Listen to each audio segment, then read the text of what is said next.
Usapho lusaqhelekile ukubulawa ngolunya kukamama uMaphule Masowa nowayesendleleni eya endlini yakhe ngethuba ehlaselwa. Umtyholwa uxelele Inkundla ukuba wadibana noMfi nowayezinkintye ngebhelu lomsele ngelulanga. Uthi ke wamthatha wamsa endlini yakhe yena mtyholwa nekulapho wafika wamdlwengula. Umfi wasitsho isijwili ze umtyholwa ngolothuko sasosikhalo warhutyula ibhoso wamhlaba izihlandlo ezimbini entanyeni.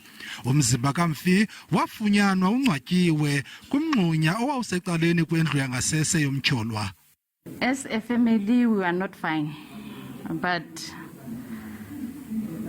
everything is going to be fine. It's just we are hurt. Sesing uwavumile omabini lamatyala elokudlwengula nelokubulala. The accused admitted all the elements of the offences. That is why all the involved parties, the prosecutor, the investigating officer, the family, the representatives of the family agreed that a suitable sentence that can be imposed is effective 20 years. Sesing wabanjwa ngoSeptemba ka-2020 yaye oko wayeseluvalelweni.